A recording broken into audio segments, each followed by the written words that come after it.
Hey, it's Mr. Organic, and I am here with Mrs. Soviero. And Hi, guys. the awesome thing is, she actually does gold panning as a hobby. So she's an amateur gold panner. So we decided we were going to do this activity, and then we found that out. We decided, well, why don't we have someone who really knows what she's doing give us some pointers so that she can help you. So we're going to go through it with her, and you're going to learn, and you're going to try and imitate what she does. So, Mrs. Soviero, what do we do? All right, so guys, for starters, this is an actual gold pan. I just wanted you guys to be able to see it and understand it. On both sides of this pan, there are these grooves along the side. These small grooves are there to catch the denser material as you are rinsing out material. This would catch the gold. This is an actual gold pan, but what you guys will be using is this cute little pan.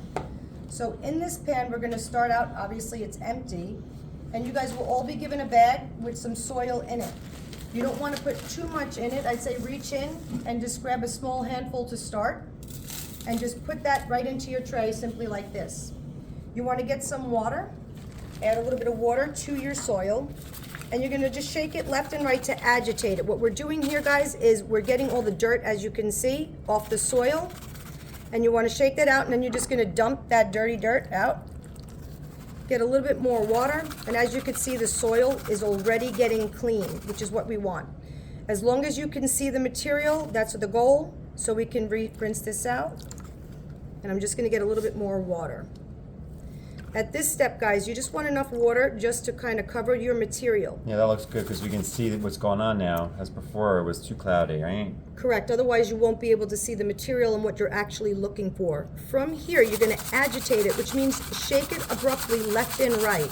The purpose of this is to drive the denser material down to the front end of this tray, which will catch all the denser material. From here, once you shake it again, you're gonna bring it into the water, and you could gently just dip it and come forward. I don't know if you could see that I'm going forward just a little bit, and I'm pulling back just a touch. What I'm doing here is letting the lighter material, shake it again, float right out, because again, we're trying to catch the denser material. Stop for a second every now and again to just reshake it to be sure all the dense material is at the bottom. And that angle is important, though. You don't want too much of an angle, right? But you need enough. So. Correct. So you just want the top materials to end up washing right out just like this. And then once you get your materials down to just about that much, you're going to shake it once again to the front of your pan, eliminating just a little bit of the water. And then from here, you could do a circular motion. If you could see the pan, it's not too dipped. I'm not tilting it too much. And you would just start to spin it around, and from here, angle it back towards yourself a little bit. And now, as you can see, you'll start to see some material like right here. And you can grab your tweezers, guys, and you're gonna pull it out. And the little stuff counts too, everyone. That's important. I don't know if you could Don't see forget that. it. And we're gonna put that into the dish right here.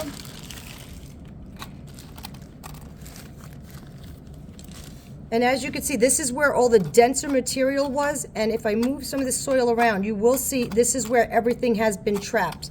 This is why when you're rotating your pan and agitating it, you have it tilted.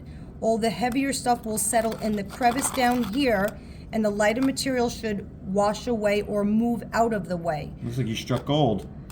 That would be nice if this was all real gold. But In our simulation, pyrite is going to be gold and galena is going to be silver. So from here, guys, you can just continue to rotate your pan. And again, being able to see through the dirt allows me to see the pieces I need to pick out. She's taking out the galena right now, which again is going to be modeling our silver in our little simulation.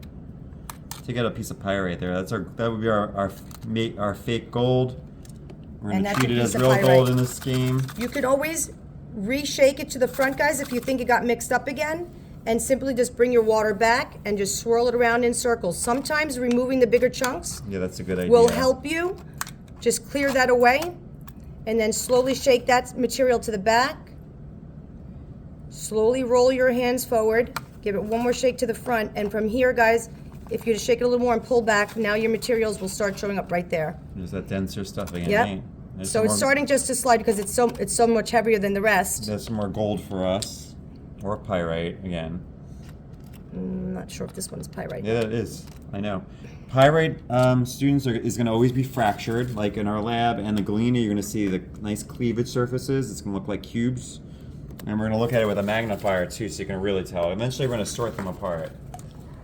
And again, from here, guys, if you wanted to just check your pan again, just to see if anything else was left behind, you can agitate it in the water, holding your pan on an angle, going left and right, and you'll start to see some materials wash out. You'll get a feel of it. And then once you start to see the materials, you can see what's left. I already picked out a lot of it, but now you can see the finer materials. As you remove some of the larger, here's another piece right there. That was a good scoop. It was a good scoop. And this is just one scoop, everyone. You're gonna be doing this for as many scoops as you can I have don't know if time you for can in see a how bag. much. I'm sorry, I didn't mean to speak over you, That's but I okay. don't know if you can see how much is still in the bag. So you should be able to find plenty of material in here. So if you wash a little bit out, don't panic. There'll still be some in the bottom of your tray. This is just the basics of panning for gold. Nice. That's great. Thank you. So welcome.